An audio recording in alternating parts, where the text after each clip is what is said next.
Welcome to the Simpler Business Podcast, where we talk about ways to do what you love and serve your people in a way that brings you income and freedom.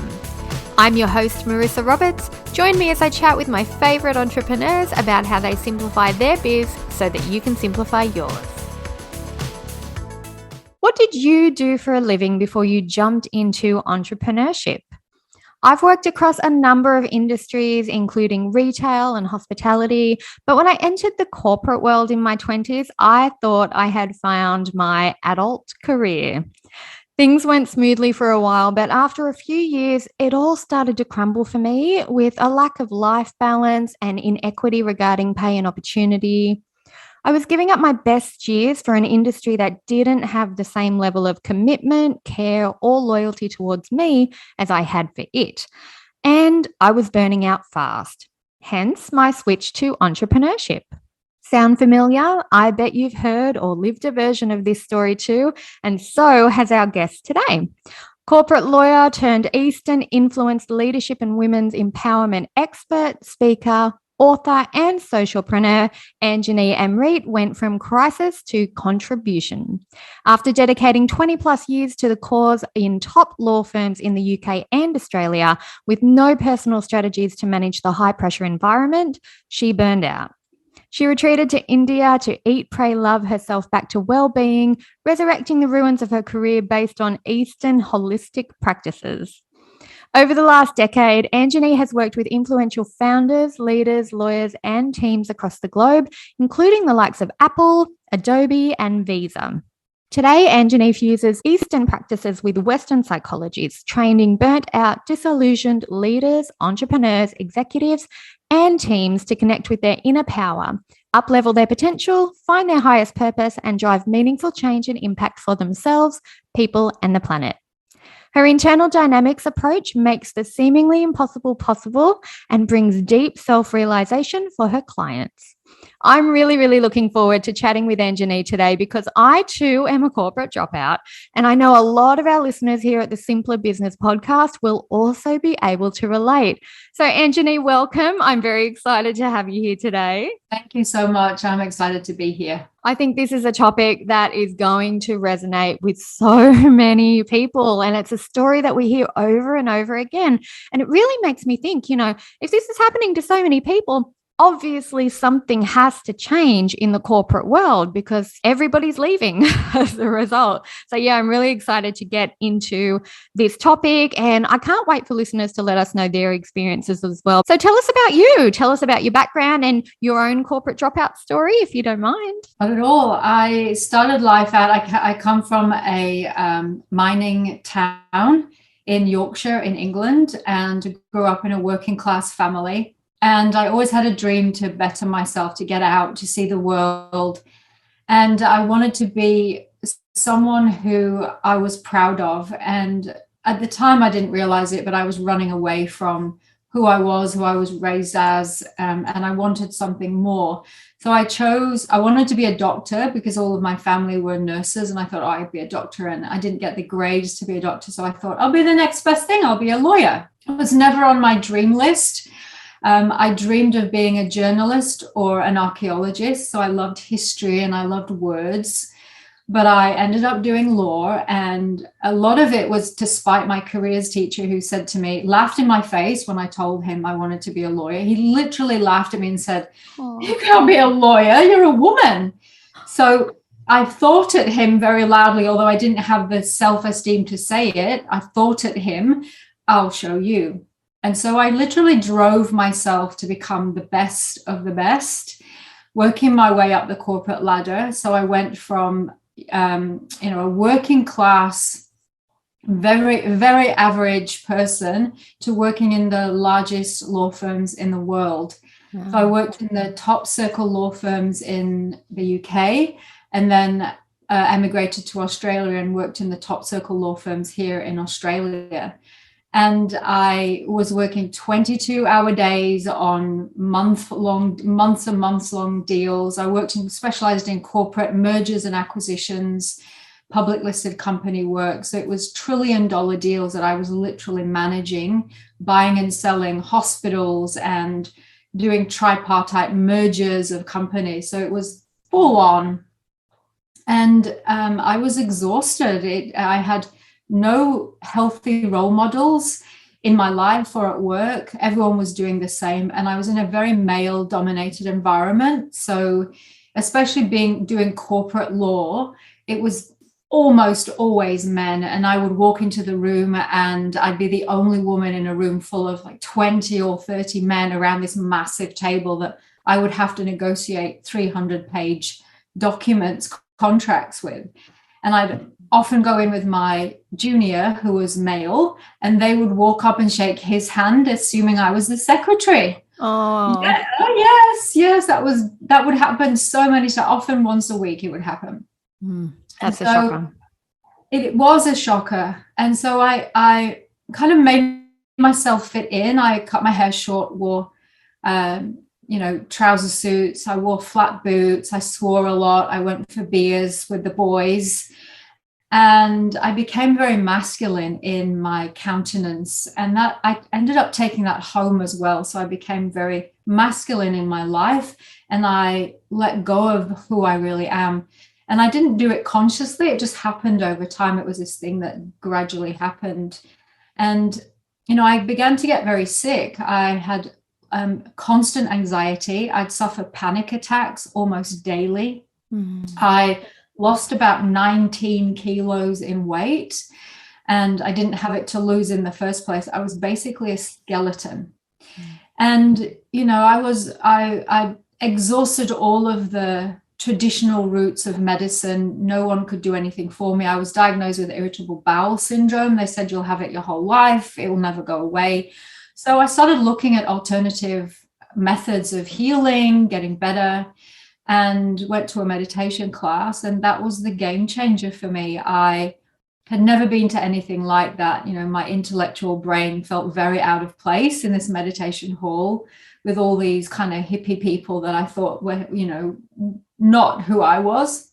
And I had the most profound experience during the meditation. It felt like about 2 minutes, and it was an hour-long meditation. And I found myself surrounded in a golden light and just feeling absolute bliss.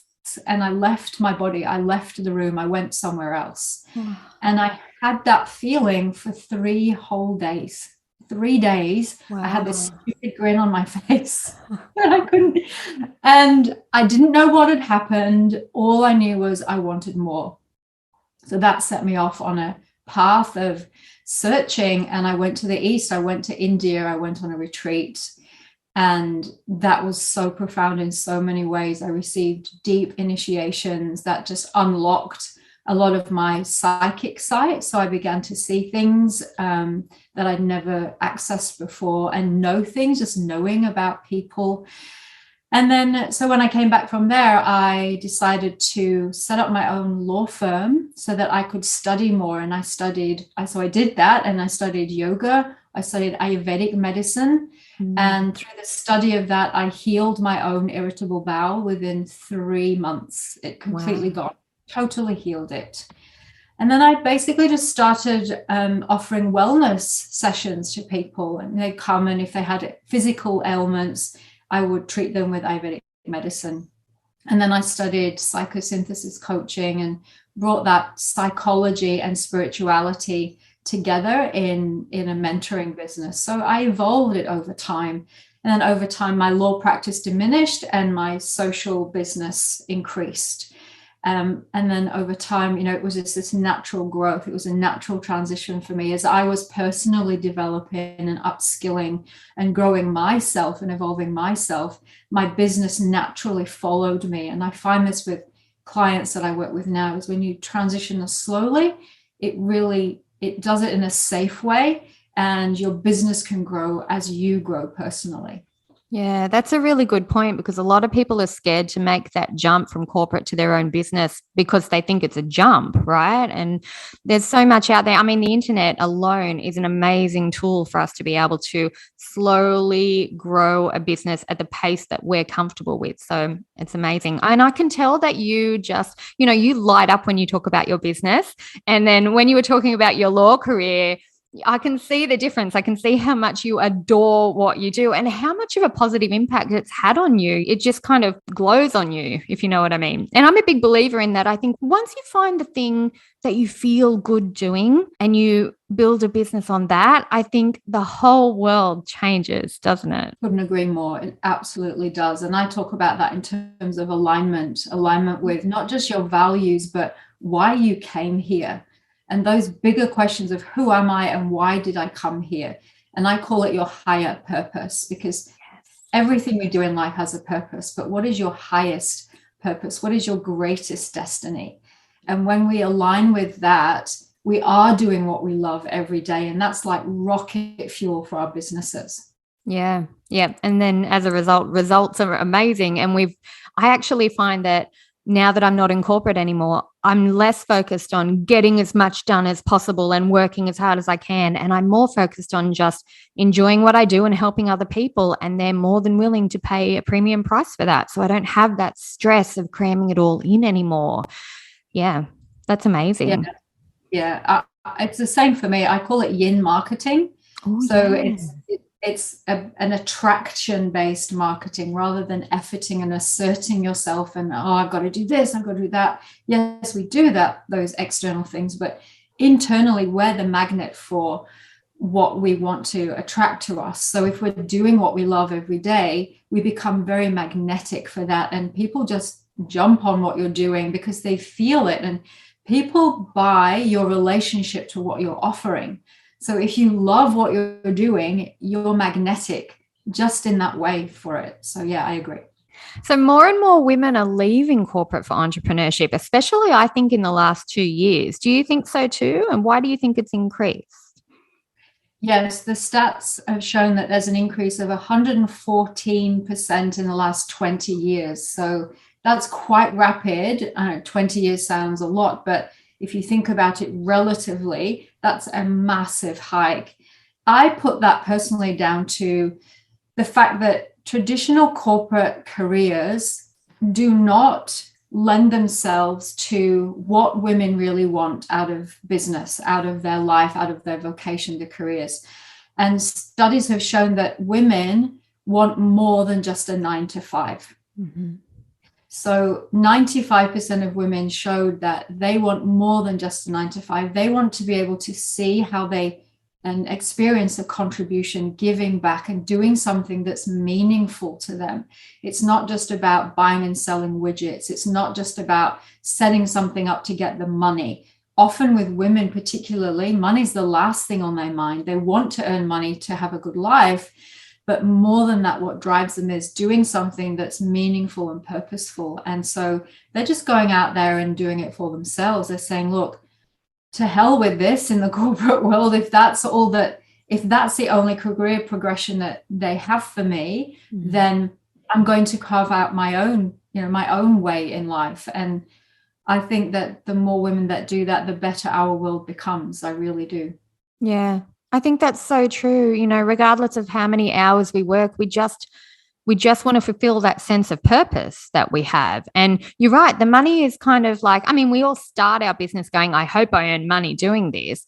And cash flow is really important. But we get to a level, don't we, where suddenly the money's not the driving force anymore. It just kind of flows in when we're doing what we love and we have a sense of purpose and that's being fulfilled. It's like the cash just flows and we just like to focus on what we're actually doing and the impact that we're having. And so much better. It's so much better than clocking in and out and towing the company line and wondering when, you know, something bad's going to happen at work or having to do or say exactly what you're told to do all day long. It's a much, much better way of life, I think.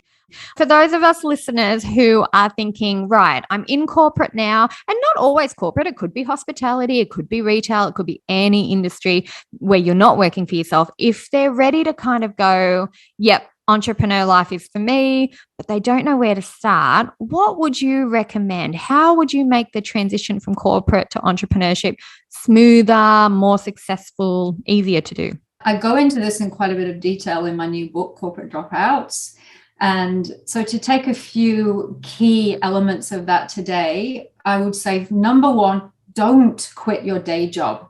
Because often people wait and wait and wait until they're in so much pain, emotional pain, mental pain, that they just one day go, I quit. Mm-hmm. And so I want to say, don't quit your day job. It's much easier and safer for you if you transition slowly. But then do start to put yourself first, and do take one new action today. Like if you're listening to this right now and you're in that position, you know you want something different, whether you know what it is or not, start to take some time, take one small action today towards where you know you really want to go, and just let go of that, all of that. I'm too busy. I don't have time. I'm too tired. I don't know where to start. They're all of our safe excuses. You know, the main roadblocks that prevent us from following our heart is I'm too busy, or it's too confronting. Or I don't know where to start, I'm stuck, or we have limiting beliefs, or we're terrified of failing. Like, what if I fail? And I want to say, we're only failing if we're not following our true purpose. If we're not following our heart, that's failure, because it leads to misery, it leads to depression, it leads to physical illness over time, and it's not sustainable for us. It's never going to be. So commit to an action, one action, and that might simply be sit for 5 minutes and ask yourself, what do I really want? Or what really lights me up? Or what have I done in the past that I absolutely love? Just start asking yourself that question real simply. That's what's important to me in my life. I would say they're the best things. And then make sure that you have a plan or strategy step by step, because if you think about the entire thing, it's way too scary for anyone. So we have to take small, safe steps. And if you want to do it the fastest way, the easiest way, get a mentor, someone who's done that before you, who can show you the ropes, who can help you with a plan, help you overcome your own limiting beliefs, your own fears, your own self-sabotage, and get you there super fast. Yeah, that's a good point, because, we feel like we're the only ones struggling in those areas. Like, what if I fail? What if nobody wants what I have to offer? What if I can't make it work? What if I don't know how to scale it and I burn out again? We're not the only person wondering about that. Other people have come before us and overcome those problems. So yeah, I don't think there's anything wrong with taking a little shortcut and getting advice from somebody who's personally lived and done it before. It's so much less stressful. I love the way that you say take it one step at a time too, because you're right. And I think this works in life as well as in work. When you think about all the things you want to accomplish in your life, it's huge and it doesn't feel doable. But when you think to yourself, that's fine, all I need to do is take the first step and then the second step and the third step. You don't even need to know all the steps at the start. Every time you take a step, the path becomes a little bit more clearer, or you start to tune in to the direction that you want to go in. But when you're sitting still and you're not actually taking any action at all, you don't start going down that path. You can't figure out whether or not it's the right one. Like, if you're frozen, nothing's going to happen. I like the way you've built kind of a safety barrier around the jump from corporate to entrepreneurship. Yes. I mean, one of our core fears is security and safety. And often that's the main roadblock that even stop people thinking about it. As adults, we stop dreaming about the thing that we love doing. And so it's really about making sure that you do it in a safe way, that you start that momentum. And you're right, it is about getting momentum. And even if you just start saying to yourself, you stop saying, I don't know what it is, I don't know what to do, and just start saying, I do know, and I'm going to take the first step. That is a massive first step to take.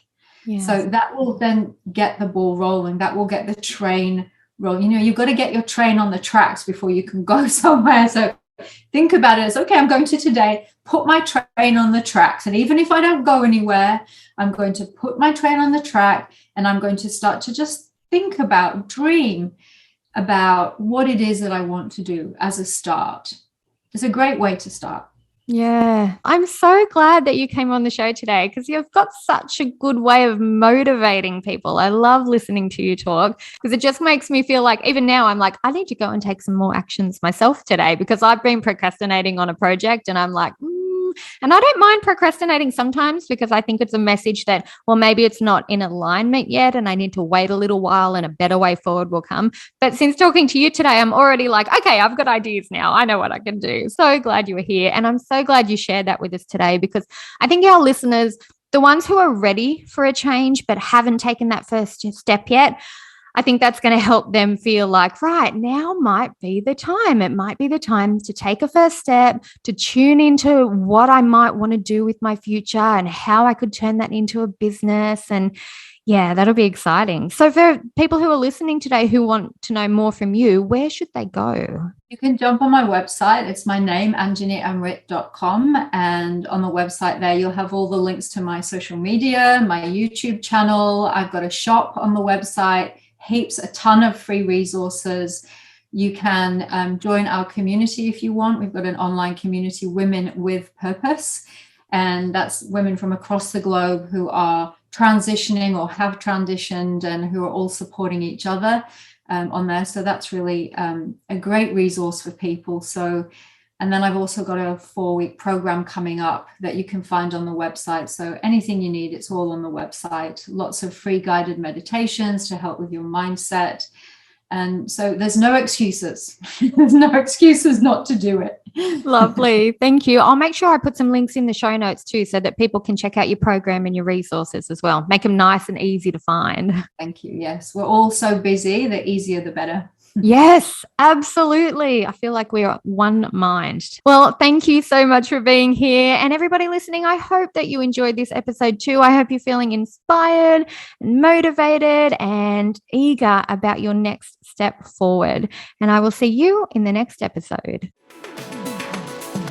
I hope you enjoyed this episode of the Simpler Business Podcast. If you did, please subscribe, rate, and review us on Apple Podcasts. There's a link in the show notes to make it nice and easy for you, just the way we like it. If you're ready to simplify and scale your business, you can get started with my free audio class at marissaroberts.com. See you next time.